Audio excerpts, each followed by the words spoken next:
Good morning, students. Welcome to the online classes of St. Joseph's Academy.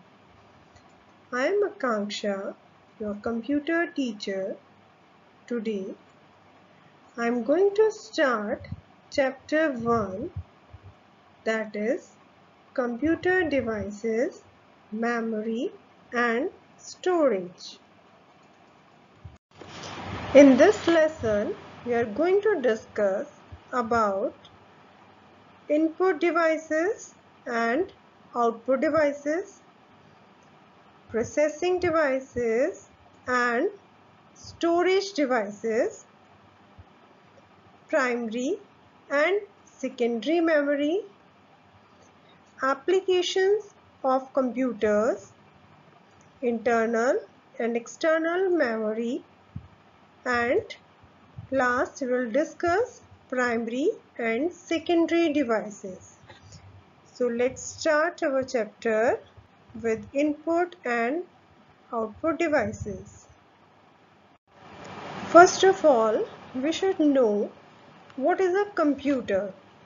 So children, computer is an electronic machine that can store, organize and find information and do calculations.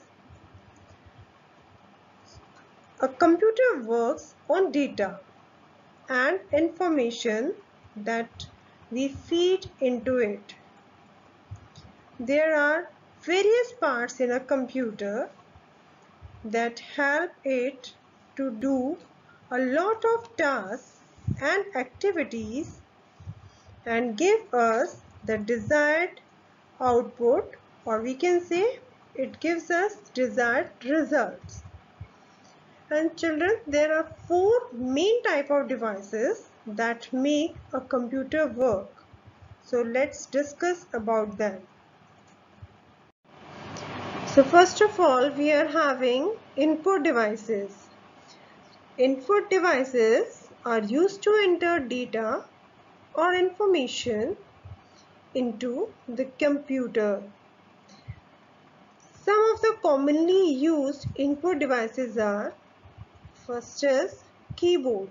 You all have seen keyboard. So what's a keyboard? Keyboard is used to type data into the computer using various keys. You are able to see so many keys on the keyboard. We use these keys to type our data into the computer. Our next input device is mouse. You all have seen this computer mouse and you might have used it also. So what is a mouse? A mouse is a device to draw things and select items and text on a computer. If you want to draw anything on a computer, we use mouse. And if you want to select an item or a text on a computer, that time also we need mouse to select those things. So mouse is also an input device.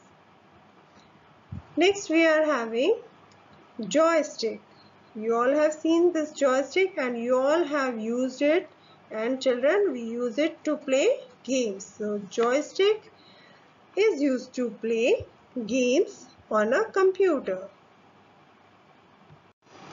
Now we are having microphone. Now microphone is used to record sound and music in the computer. This is also an input device because we are recording something in our computer with the help of this device, and this device is called microphone. It is used to record sounds and music in the computer. Next we are having scanner. Scanner is used to copy pictures and documents so that they can be stored in a computer. if you are having a photo with you, a hard copy of a photo, and you want that photo into the computer, then you have to use the scanner to put the copy of that picture into the computer. You have to use the scanner to copy the pictures and document so that you can use them in the computer, and they can be stored also in the computer. So these are some input devices which we use in our computer. There is one more input device. You might have seen the light pen also. Light pen is also an input device. It is used to type or draw directly on the screen. Nowadays we are using the smartphones and the smart laptops. We directly write anything on the screen. For that we use the light pen. So light pen is also an input device which we are using. Now I hope you all have understood what are input devices. Thank you so much.